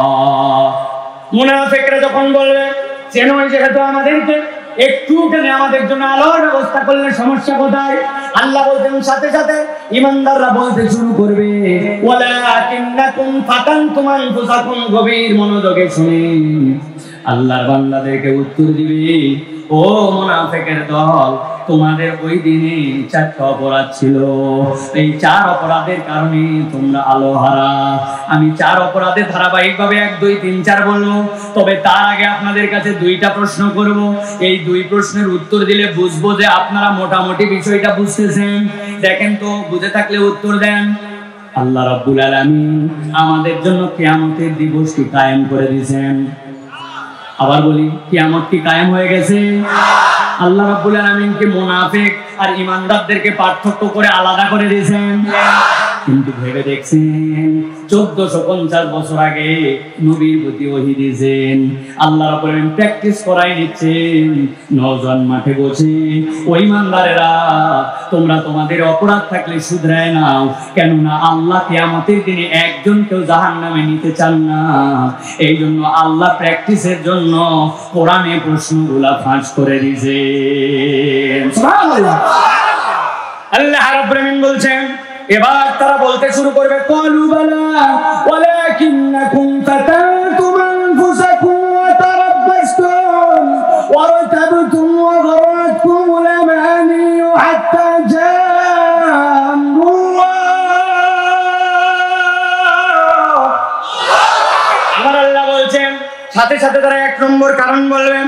তোমাদের 1 নম্বর কারণ, ওয়ালাকিন্নাকুম ফাতানতুম আনফুসাকুম, দুনিয়ার বুকে তোমরা নিজেরা নিজেদেরকে এমন পরীক্ষার মধ্যে ফেলেছিলে যেই পরীক্ষা তোমাদেরকে আল্লাহ দেয় না, কিন্তু তোমরা নিজেরাই নিজেদেরকে ওই পরীক্ষায় ফেলে আজকের এই কঠিন ময়দানে তোমরা আলোহারা। বুকে হাত দিয়ে বলেন তো, আমরা আল্লাহর দেওয়া পরীক্ষা ছাড়া নিজেরাই নিজেদেরকে এরকম কোনো পরীক্ষায় ফেলি নাকি? বুঝতে পারি না আমরা। একটু মিলাই দেখেন, 2টা বন্ধু একসাথে চলাচল করে, একটা বিড়ি খায় না আর একটা বিড়িখোর। যেই বেটা বিড়ি খায় না, ওই বেটা যেই না বিড়িখোর বন্ধু বিড়ি ধরাইছে, থাকে যায় ধরাবি, বিড়ি গন্ধ আমার সহ্য হয় না, কাশতেছে, কাশির থালায় বন্ধুরে বকা দিয়েছে, কিন্তু বন্ধুত্ব বাদ দেয় নাই। একদিন, 2 দিন, 10 দিন, যেই না ওই বন্ধুর সাথে থাকতে থাকতে বন্ধুত্ব বাদ না দিয়ে ও আর বিড়ি খায়, ও খালি দেখে। এমন ভাবে অভ্যাস হয়ে গেছে, যেই বন্ধু প্রথম দিনে কাশত বিড়ির গন্ধে, 10 দিন পরে ওই বন্ধুই যখন সিগারেট ধরাইছে, ওর দূর থেকে বলছে, তোর পরে কিন্তু প্রথম কলটা আমার। আছে কিনা? তাহলে আপনি যেই বন্ধুর সাথে মিশলেন, বন্ধুর সাথে মিশে বিড়িখোর হলেন, ওই বন্ধুর জন্য আপনার যে বিড়িখোর হওয়ার যে খারাপ সংস্রবে মেশা, এই পরীক্ষা কি আল্লাহ আপনাকে দিয়েছিল? আপনি নিজেই নিজেকে পরীক্ষায় ফেলছেন। ওই বন্ধু 1 বছর পরে বলছে, বন্ধুরে ঈদের চাঁদ, বিভিন্ন কাজ, আর আগের মতো বিড়ি খেয়ে মজা পাওয়া যায় না। কি করা লাগবে? বলছে, জিনিস নিয়ে আসছি, তুই ভিতরের মাল ফালা। ও ঠোকা দিয়ে ভিতরে মাল ফালাইছে, আরো পুরিয়া কুচকুচ করে কাটার মধ্যে ঢুকাইয়া, এরপরে দোস্ত আর দোস্ত নাই, সাথে সাথে ঘোষণা দিছে, 1 টানেতে যেমন তেমন, 2 টানেতে রাজা। আমরা নওগাঁর ছেলে, চিনি ভালো করে ভাগা যায়। আছে কিনা? বুঝে থাকলে বলেন, এই যে গাঁজাখোর হলেন আপনি, নেশাখোর হলেন, এই পরীক্ষা আল্লাহ আপনাকে দিয়েছিল। ওয়ালাকিন্নাকুম ফাতানতুম আনফুসাকুম, আল্লাহ বলেন তুমি নিজেই নিজেকে পরীক্ষায় ফেলেছো। ইসলাম কোনো হাসি তামাশার বিষয় নয়। ওই কিয়ামতের দিনে যাওয়ার পরে তুমি যদি এরকম কোনো পরীক্ষায়, যেই পরীক্ষা আল্লাহ দেয় না, এই কাজগুলো করে দাও, কিয়ামতের ময়দানে তোমার কপালে আলো জুটবে না। নওগাঁর মূল সমস্যাগুলা কি কি চিহ্নিত করেন? নওগাঁর মূল সমস্যাগুলার অন্যতম সমস্যা হচ্ছে নেশা, একটা বড় সমস্যা, ঠিক না? আমরা জানি এই মাঠের মধ্যে খেলা আছে, আমার এখানে খেলে গেছে, এইখানের পিচ থেকে শর্ট করছে, এই যে পিটিআই পার হয়ে গেছে, লোকজন হা করে তাকায় তাকে দেখছে। নওগাঁতে এমন এমন প্রতিভা ছিল, যারা বাংলাদেশের যেই লাইন আমরা পছন্দ না করলে ওই লাইনেও টপ জায়গায় যেতে পারতো। আমি তাদের নাম জানি। এমন প্রতিভাবান ফুটবলার, এমন প্রতিভাবান ক্রিকেটার, এমন প্রতিভাবান ছেলে, এমন সুন্দর হাতের কাজ জানতো, আপনি কল্পনা করতে পারবেন না। কিন্তু এই নেশা আর এই মাদকের ছবলে তারা ধ্বংস হয়ে গেছে। আমার আল্লাহ এই জন্য বলছেন, ভালো করে বলো, ওয়ালাকিন্নাকুম ফাতানতুম আনফুসাকুম, তুমি নিজেই নিজেকে এমন পরীক্ষায় ফেলো না, যেই পরীক্ষা আল্লাহ তোমাকে দেয় নাই। এটাতে গেলো একটা পাঠ, আরেকটা পাঠ আরো ভয়ঙ্কর। এটা গেলো ইমানের, একটা গেলো, এটা হচ্ছে আপনার সংসবের পাঠ, আরেকটা আছে আপনার ইমানের পাঠ। অনেকদিন বাচ্চাটা অসুস্থ, শরীর ভালো হয় না, একজন বলছে, আরে এত বোকা তুই, বগুড়া মহাস্থান যা, 21 কেজি পায়েস দিয়ে মান্যত দিয়ে দেখ, কত ছেলে ভালো হয়ে গেল। আছে না? বগুড়াটা যদি কম কম মনে হয়, রাজশাহী যা, আমার ছেলে বিদেশ যেতে পারতেছিল না, রাজশাহী মান্যত দিতে দেরি, যাতে দেরি। জিজ্ঞাসা করছে, কি ব্যাপার? আল্লাহর ওলির ওখানে মান্যত দিলে সমস্যা কোথায়? উনি তো আল্লাহর ওলি, আমরাও তো স্বীকার করে। সমস্যা একটু আছে ভাই, ভালো করে বোঝেন। আল্লাহ কোরআনে বলছেন, আবু জেহেল, উতবা, সাইবা যারা ছিল, তাদেরকে আল্লাহ জিজ্ঞাসা করতে বলছিলেন, জান তোদের কাছে জিজ্ঞাসা করেন, মাইয়ারযুকুকুম মিনাস সামাই ওয়াল আরদ আম্মান ইয়ামলিকুস সামা ওয়াল আবসার, তোমার রিজিক দেয়কে, খাওয়াইকে, পড়াইকে, সব দেয়কে। আবু জেহেল, উতবা, সাইবার দল বলছে, আল্লাহ দেয়। জামানা থবলের কাছে তোমরা যাও, ব্যবসা করার আগে যাও, অসুখ হলে যাও, অমুকের কাছে যাও, তমুকের কাছে কেন যাও? বলছো বুঝো নাই তোমরা। আল্লাহ কোরআনুল কারীমের মধ্যে বলছেন, লিয়াতাকাররাবুনা ইলাল্লাহি যুলফা, আমরা এমনি এমনি যাই না, আমরা যাই লাত, আল্লাহর প্রিয়, ওর কাছে দিলে আল্লাহ খুশি হয়, আল্লাহ দেয়, লাতের মাধ্যম দিয়ে দেয়। মামাত আল্লাহর অমুক পয়গম্বরের প্রতিকৃতি, ও কিছু করতে পারে না, কিন্তু ওর কাছে চাইলে ও খুশি হয়, খুশি হলে আল্লাহ দেয়, ওর মাধ্যম দিয়ে দেয়। আল্লাহ বলতে রহম মুশরিকুন, যতই আল্লাহ খালিক, আল্লাহ মালিক, আল্লাহ জীবন দেয়, আল্লাহ মারে, এই কথা তুমি যতই বলো না কেন, তুমি যদি আল্লাহ আর বান্দার মাঝে এইরকম কাউকে ওসিলায় তাআবুদিয়া মানো, ইবাদতে ওসিলা মানো, তোমার ঈমান আর আবু জেহেলের ঈমানে পার্থক্য নাই। তোমার হাসন নাচন আর আবু জেহেলের হাসন নাচন একসাথে হবে। বুঝেন নাই? বলবেন, হুজুর আমরা গই গায়ের মানুষ, আমাদের এলাকার ভাষা, আমরা মুরুক্ষ সুরুক্ষ মানুষ, আমরা কেমনে বুঝবো? আল্লাহ বলছেন, দুনিয়াতে একটাই পাপ, যেটা আপনি ভুল করে করলেও আল্লাহর কাছে আপনার ক্ষমা নয়, আপনাকে ধরা খাওয়াই লাগবে, খাওয়াই লাগবে। এটা এমন সাংঘাতিক বিষ। অমুক লোকের কথায় আমি ঈমান নষ্ট করছিলাম, আল্লাহ পরীক্ষা আপনাকে দেয় নাই। অমুক হুজুরের কথায়, তমুকের কথায়, আল্লাহ এগুলো একটাও শুনবে না। ছোট্ট একটা উদাহরণ দেই, দেখেন তো আপনারা বোঝেন কিনা। এক লোকের আমাদের এই জায়গায় কাশি হয়েছে, ভয়ঙ্কর কাশি। হাসপাতালে যাওয়ার পরে বলছে আপনার পরীক্ষা নিরীক্ষা করতে হবে, তবে আপাতত 3টা সিরাপ দিলাম, এই সিরাপ 3টা খাবেন। মুরব্বী বলছে 3 সিরাপ খাওয়া লাগবে, নাম জানি না, মূর্খ মানুষ আমি কেমনে জানবো? বলছে ডিসপেন্সারিতে যাই বলবেন খাওয়া লাগে। যাই বলছে বাবা পড়ালেখা জানি না, বলছে টেনশন নিয়েন না, এই দেখেন ফাইলের গায়ে 1 টান দিলাম, 2 টান 3 টান, 3 টান মানে হচ্ছে 3 বার, কোনা কাটে দিলাম মানে খাওয়ার আগে, আর যেটা কাটা নাই খাওয়ার পরে খুব পানির মতো সুগার। বাড়িতে নিয়ে এসে রাত্রিবেলা 2 চামচ খাইছে ঔষধ, খাওয়ার পরে জানালার উপর ঔষধের বোতলটা রেখে দিয়েছে। পরের দিন সকালবেলা কাশির ঠালায় অস্থির, বাড়িতে আসে তার ছোট বাচ্চারা কিন্তু কথা শুনতে আগ্রহ বেশি, ছোটবেলায় বাপ মায় খুব ওষুধ খাওয়াতে যায়, ঠিক না? আমার তো 3 মেয়ে, কথা শোনার ঠেলায় মাঝে মাঝে অস্থির। বাড়িতে যাই দরজায় ডাক দিছি, 3 জন দৌড় দিছে, 1 জন খুলতে পারছে, বাকি 2 জন খুলতে পারে নাই, মন খারাপ। ওর মা বলছে আবার বাইরে যাও। কেন? বলছে আরেকজনকে দরজা খোলানো লাগবে। আবার বাইরে গেছি, আবার 2 জনের মধ্যে 1 জন আবার বাইরে যাও। বাইরে যাওয়ার পরে 3 বার দরজা খোলানো লাগে, কথা শোনার ঠেলা। ওই বাপ এখন সকালবেলা কাশিতে বলছে বাবা 2 চামচ ওষুধ আনতে পারবি, বলতে দেরি নাই, দৌড় লাগাইছে। যাওয়ার পরে দেখে বোতল ছিল রাত্রে 3টা, এখন 4টা। সকালবেলা ওর বড় ভাই সিম লাগাইছে, একটু বেগুন লাগাইছে, ওইগুলো একটু পোকা ধরছে, ইন্ডিল একটু স্প্রে করে ওই জায়গায় রেখে গোসল করতে গেছে। ছোট মানুষ বোঝে নাই, ওখান থেকে ইন্ডিল 2 চামচ ঢালছে, গন্ধ আছে একটা, কিন্তু বাপ কাশির ঠেলায় ঢক করে মারে দেওয়ার পরে বুঝছে হায় হায় এটা তো খাইছি ইন্ডিল। এখন বুঝে থাকলে বলেন তো, কাশির সিরাপ মনে করে যদি ইন্ডিল খাই 2 চামচ, এতে কি তার উপকার হবে না ক্ষতি? পিছনে যারা আছেন ভাই কথা শুনতে পাচ্ছেন আমার? এতে কি তার উপকার হবে না ক্ষতি? বুঝে বলেন আর একবার, এতে কি তার উপকার হবে না ক্ষতি? ভাই কি উল্টা পাল্টা বলেন আপনি? এটা মূর্খ লোক, পড়ালেখা জানে না, মাসুম বাচ্চা দিছে, নিয়ত সহি ছিল, তাও কাজ হবে, 20-20 কাজ করে ফেলবে। অতএব আপনি আল্লাহর সাথে যদি শিরিক করে ফেলেন, এই পরীক্ষা আল্লাহ দেয় নাই, হাসরের ময়দানে বাঁচার উপায় থাকবে না, ঠিক না? অতএব 1 নম্বর, ঈমান বিসর্জন দেওয়া যাবে না। আমরা তো 50 টাকা ঈমান কেনার আশা করি, টাকাও লাগে না এখন, ঠিক কি না? সাবধান। তাহলে 1 নম্বরে যেই পরীক্ষা আল্লাহ দেয় না, ওই পরীক্ষায় আমি কখনো যাব না, ঠিক কি না? 2 নম্বরে আল্লাহ রাব্বুল আলামিন বলেছেন ওয়া তারাব্বাসতুম, ঈমানদারদের কাছে জিজ্ঞাসা করছে চিনো কিনা? চিনি। কিন্তু আজকে দিনে তোমাদের আলোচনায় কেন বলছো ওয়া তারাব্বাসতুম? তোমাদের দ্বিতীয় সাংঘাতিক অপরাধ ছিল, তোমরা আল্লাহর দিকে আসার ক্ষেত্রে সব সময় দীর্ঘসূত্রিতা করতে, কালক্ষেপণ করাই ছিল তোমাদের অজুহাত। বুঝে থাকলে বলেন তো, আল্লাহর দিকে আসার ক্ষেত্রে আমাদের অজুহাত আছে না? না, সাংঘাতিক বেমার সকলের মধ্যে কম বেশি আছে। মসজিদের ইমাম সাহেব ছাত্রের ছেলের হাত ধরছে, বলছে বাবা চল আসরের নামাজে যাই। 10 মিনিট তার হাঁটছে, হাঁটার পরে বলছে হুজুর আজকে কি বার? হুজুর বলছে এক থাপ্পড় লাগাও, ব্যাক করে নিয়ে যাচ্ছে আসরের নামাজে, বার মানে কি? বলছে হুজুর বলেন না আজকে কি বার? আরে আশ্চর্য কথা, খানিক দূর যায় আবার বলছে হুজুর আল্লাহর কিরা করে বলছে বলেন আজকে কি বার? হুজুর বলছে মঙ্গলবার। বলছে হুজুর বুধবার, বৃহস্পতিবার, জুম্মার দিন থেকে দেখে বুঝেননি?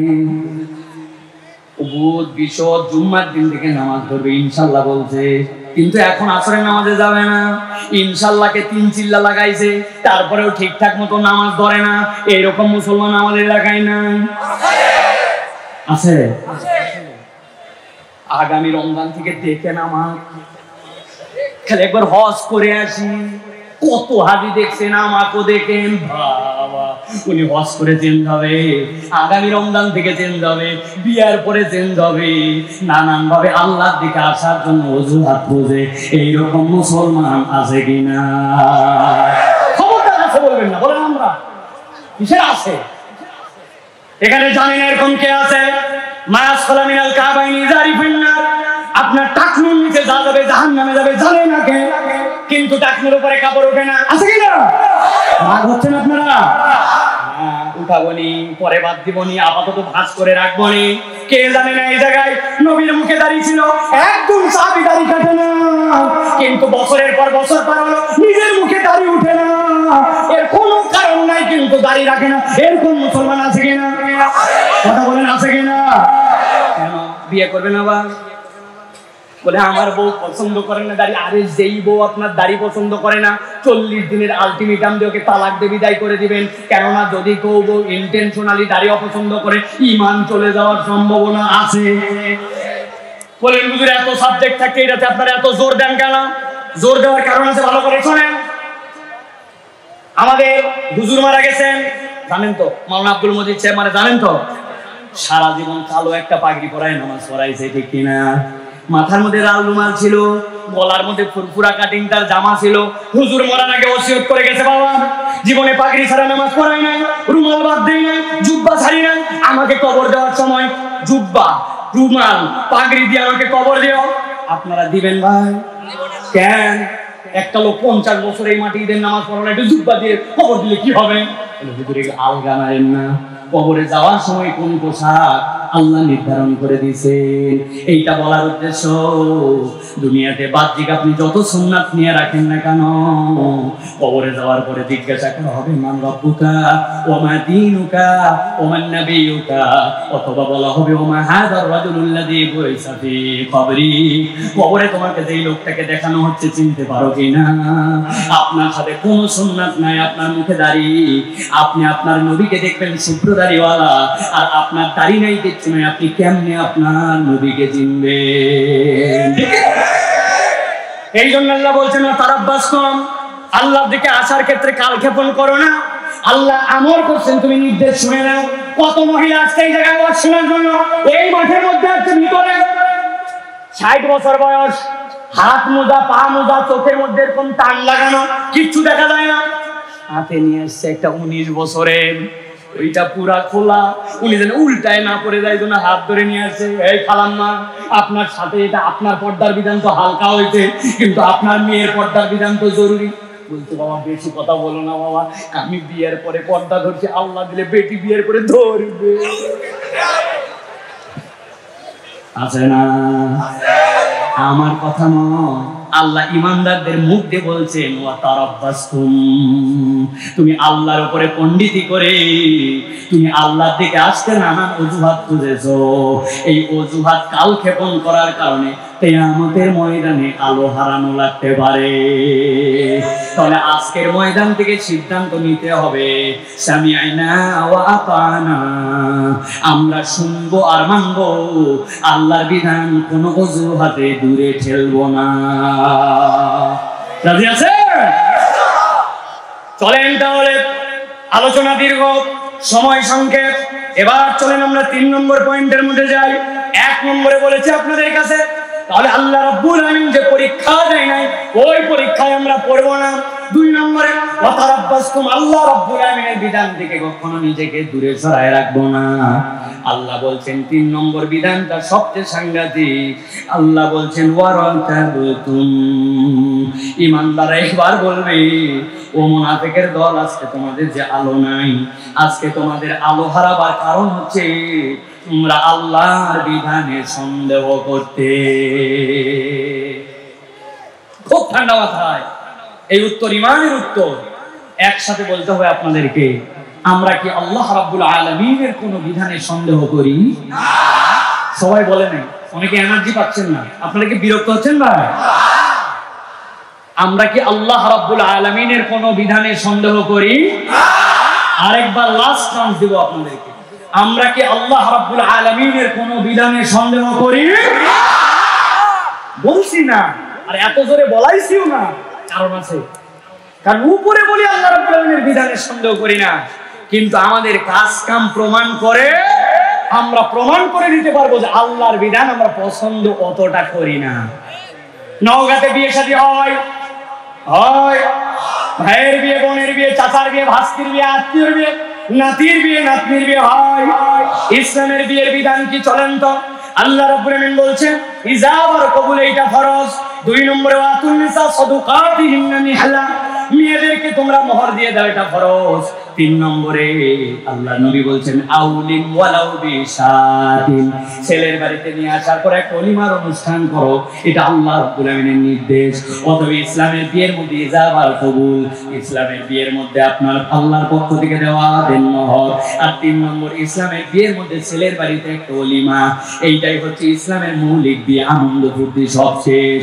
কিন্তু আপনার আমার এলাকায় যে বিয়ে হয়, 4 দিন আগের থেকে হলুদ সন্ধ্যা, 3 দিন আগের থেকে মেহেদি সন্ধ্যা, আর 7 দিন আগের থেকে ডেক সন্ধ্যা, বৃষ্টি বৃষ্টি বৃষ্টি বৃষ্টি বৃষ্টি বৃষ্টি বৃষ্টি আছে নাকি? বৃষ্টি বৃষ্টি বাড়ির বাড়ির থেকে একজন আসছে মসজিদে নামাজ পড়ার জন্য, ধরতে যাওয়ায় হাজি সাহেব আপনার বাড়ির সাউন্ড সিস্টেমের অবস্থা খারাপ, কি লাগাইছেন আপনি? হাজি সাহেব মামলার বলছে বাবা আর 2টা দিন, জীবনে মানুষের একবারই বিয়ে হয়, তোর বাড়ি তো বাঁধানো লাগবে নি, মন খারাপ করিস না, আয় নামাজ পড়ে যা। আছে কিনা? এই কথা যদি আপনি বলেন তাহলে আপনি প্রমাণ করলেন আল্লাহ ইসলামের মধ্যে যে বিধান দিয়েছিলেন ওইটুকুর আনন্দ আপনাকে 100% তৃপ্তি দিতে পারে না। আপনাকে নতুন করে কোনো কিছু আনন্দের জন্য খোঁজা লাগে। যখন কেউ এই কাজ প্রত্যক্ষ পরোক্ষভাবে করবে, সে আল্লাহ রাব্বুল আলামিনের বিধানে পূর্ণ বিশ্বাস আনে না। ঠিক না? এরকম মুসলমান আমাদের আছে কিনা? তাহলে প্রিয় ভাইরা, আমরা আল্লাহ রাব্বুল আমিনের কোন বিধানের মধ্যে সন্দেহ করতে পারি না। সন্দেহের এই সকল বিধান আমরা যদি একের পর এক দেখি, তাহলে আমরা দেখতে পাবো আমাদের জীবনে স্বীকার করি না, কিন্তু আমাদের জীবনে এরকম অনেক কার্যকলাপ আছে। ঠিক না? ভালো করে খেয়াল করেন। এক মুরব্বীকে বলছে, এই মুরব্বী বয়স হয়ে গেল আপনার, খবর নিয়ে দেখছে আপনি টাকা লাগান, সুদে টাকা লাগায়, দাদনে টাকা লাগায়, আছে কিনা? মুরব্বী বলছে বেশি কথা বলবে না, হুজুর হুজুর করো না বেশি, তোমার বাপের বিয়ে খাইছি আমি। বিরাট ব্যাপার, বাপের বিয়ে খাইছেন তো কি হয়েছে? বলে শোনো, this is modern world, import সুদ, এক্সপোর্ট সুদ, ব্যাংক সুদ, লোন সুদ। আমি বললাম সব বুঝলাম, কিন্তু আপনার কাছে জিজ্ঞাসা করি আপনি কি ইম্পোর্ট না, এক্সপোর্ট না, আপনি কি ব্যাংক না, তো আপনি কেন এটা করেন? বলছে বেশি বোঝানো লাগবে না, 1450 বছর আগের দুনিয়া এটা না। মুরব্বী বিরাট ভাব, এত বড় দাড়ি, লম্বা লম্বা জুব্বা। আসরের নামাজের পর একজন লোক দেখে ওনার কাছে, বাবাজি 1000 টাকা দেন। বলছে হাতে টাকা নাই, বড় বিপদে আছি বাবা, 1000 টাকা দেন, খুব জরুরি দরকার। বললাম হাতে টাকা নাই। খানিকক্ষণ পরে বলছে আপনি ভুল বুঝছেন, আপনি মনে করছেন এমনি এমনি টাকা নিব, আজকে মঙ্গলবার 1000 টাকা দেন, আল্লাহ বাঁচায় রাখলে আগামী শুক্রবার 1250। বলছে বেকুব টাকা, মানুষের হাতে টাকা থাকে নাকি? ঘরের চল, ঘরে নিয়ে চলে গেছে। যাওয়ার পরে 1000 টাকা বের করে দিয়ে বলছে যদি লাগে আরো 1000 দেওয়া যাবে, তোর চাচিও কিন্তু এই ব্যবসা করে, তোর যা করবি তাড়াতাড়ি কর, ছোট দিনের বেলা মাগরিবের নামাজ কিন্তু আমি একদম তাকবীরে উলার সাথে ধরবো। আসরের নামাজ পড়ে আসি, দাদনে টাকা লাগায়া, আবার মাগরিবের নামাজ তাকবীরে উলার সাথে পড়তে যায়। দাড়ি টুপিওয়ালা এরকম কতগুলা মুনাফিক মার্কা দাদনে টাকা লাগা সুদখোর আমাদের এলাকাতেও আছে কিনা? আছে। আমার আল্লাহ রাব্বুল আলামিন, লিল্লাহি তাকবীর, লিল্লাহি তাকবীর। শাইখ আহমদুল্লাহর আগমন, শাইখ আহমদুল্লাহর আগমন, নওগাঁবাসীর পক্ষ থেকে, ইউনিয়ন শ্রমিক ইউনিয়নের পক্ষ থেকে, আলেম ওলামার পক্ষ থেকে, যুবকদের পক্ষ থেকে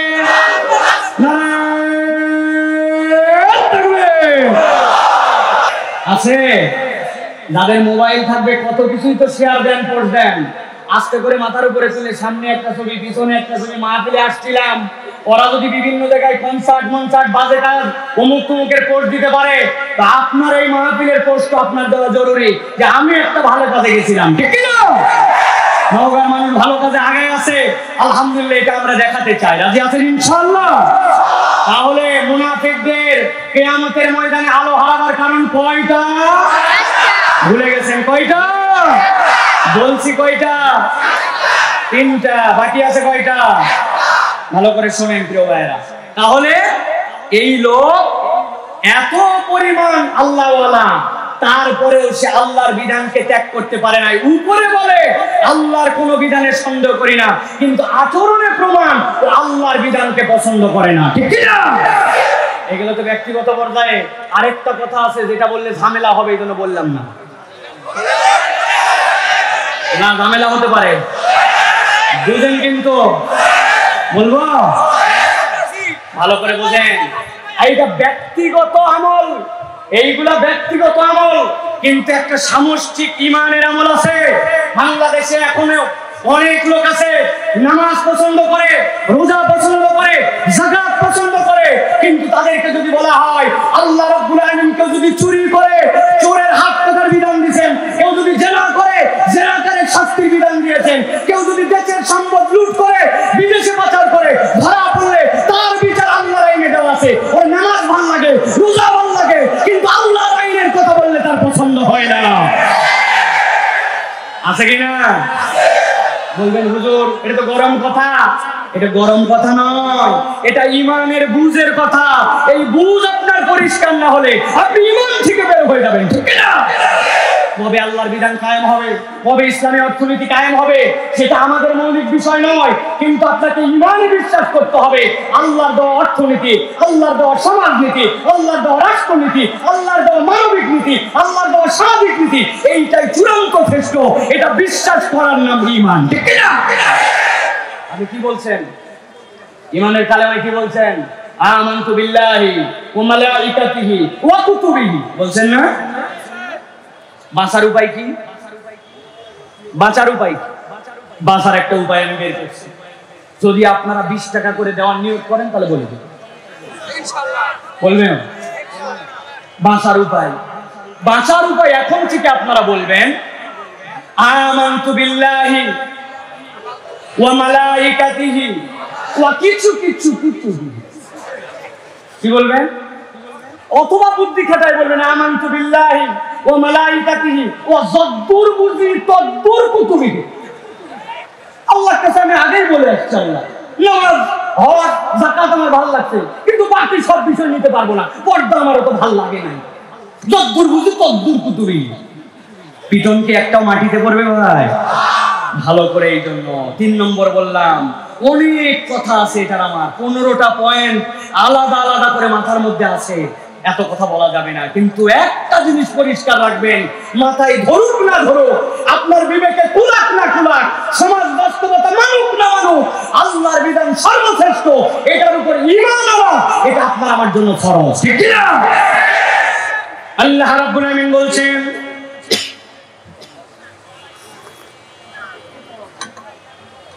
এবার 4 নম্বর কারণ, সর্বশেষ আল্লাহ রাব্বুল আলামিন বলছেন যেই না ঈমানদাররা ওই মুনাফিকদের সামনে দাঁড়াবে, মুনাফিকরা বলবে ইউনাদুনাহুম আলাম নাকুম মাকুম ক্বালু বালা ওয়ালাকিন্নাকুম ফাতানতুম আনফুসাকুম ওয়া তারাব্বাসতুম ওয়ারতাবতুম ওয়া গররাতকুমুল আমানি হাত্তা জাআ আমরুল্লাহ। সাথে সাথে ঈমানদাররা মুনাফিকদেরকে বলবে তোমাদের 4 নম্বর অপরাধ বড় ভয়ঙ্কর অপরাধ, ও গররাতকুমুল আমানি হাত্তা জাআ আমরুল্লাহ।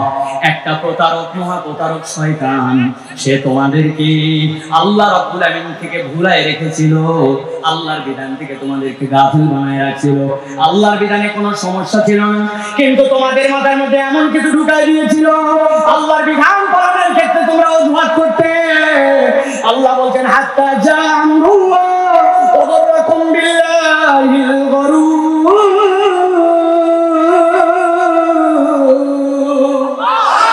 আমার আল্লাহ বলছেন এমন ভাবে শয়তান তোমাদেরকে প্রতারণার মধ্যে ফেলেছিল, তোমার বিবেক দিয়ে খাটাইছিল, আরে বয়স কম, এখনো সময় হয় নাই, কেমনে মানবি, সমাজ মানে না, এই পরিবেশে আবার এটা মানা যায় কিনা।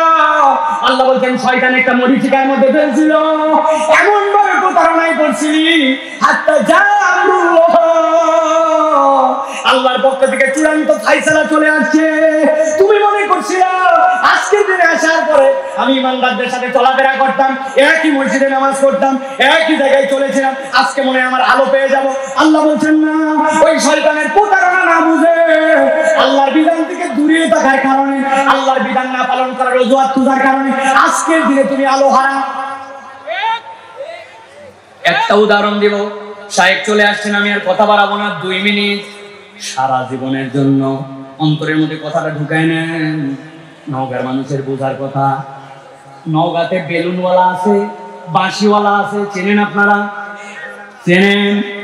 বাঁশের মাথার মধ্যে খড় লাগায়, খের দেওয়ার পরে ওর মধ্যে ঘূর্ণি বিক্রি করে, বেলুন বিক্রি করে, বাঁশি বিক্রি করে, দেখছেন আপনারা? আমরা দেখছি আরো 10-15 বছর আগে ঈদের দিনে আব্বার সাথে ঈদগাহতে ফেরত আসতেছে, আসার সময় দেখি ঘূর্ণিওয়ালা, বাঁশিওয়ালা, দেখি বাঁশিওয়ালা বিরাট চালাক, সারাদিন যদি বাঁশিতে ফু দিয়ে দেওয়ার কাস্টমার খোঁজা লাগে তত বিপদ। ও একটা বাঁশি খুলছে, খোলার পরে উল্টা দিক করে লাগায়া আবার লাগায় সামনে দিকে বেলুন দিয়েছে, দিয়ে বড় করে ফু দিয়েছে, ফু দিয়ে দিয়ে দিয়ে এত বড় হয়েছে। এরপরে হাতের মাথায় এরকম করে ধরে আস্তে করে এবার ছাড়িয়ে দিয়ে ওর 2 মিনিট রিল্যাক্স।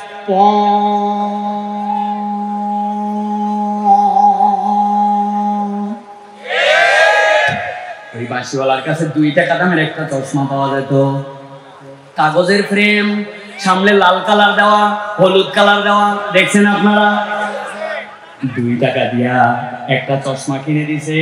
দেওয়ার পরে আমি তো মহা খুশি, প্লাস্টিকটা পিছন দিকে টান দিয়ে গাদার লাগাইছি, লাগাই সামনে যেই না চশমা চোখের সাথে ভিড়ে গেছে, উপর দিকে তাকায় দেখি আসমান লাল, বাড়িতে এসে দেখি আব্বা লাল, আম্মা লাল, ভাত লাল, পোলাও লাল, লবণ লাল, তরকারি লাল।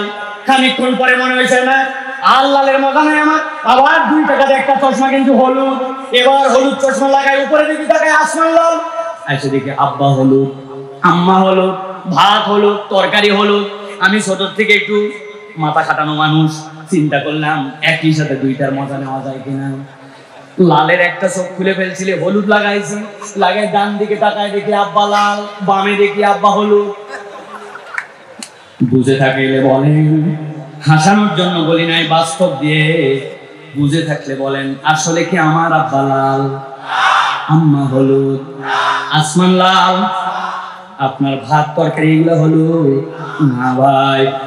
আসমানের রঙে আছে, আমার আব্বা আম্মার রঙে আছেন, কিন্তু আমার চোখের কালার পরিবর্তন হওয়ার কারণে আমি এইটা দেখতে পাই। আল্লাহর বিধানের জায়গায় ঠিকই আছে, শয়তান আপনার আমার অন্তরকে এমন পরিবর্তন করাইছে, চোখকে এমন পরিবর্তন করাইছে আল্লাহর বিধানে। এই জন্য আমাদের চোখ আর অন্তর সমস্যা খুঁজে পায়, আসলে সমস্যা আল্লাহর বিধানে নয়, আপনার আমার চোখ আর অন্তরে। আমার আল্লাহ রাব্বুল আলামিন এই জন্য বলছেন, ওয়াগরাকুল আমানিউ হাত্তা জাআ আমরুল্লাহ ওয়াগরাকুম বিল্লাহিল গরুর।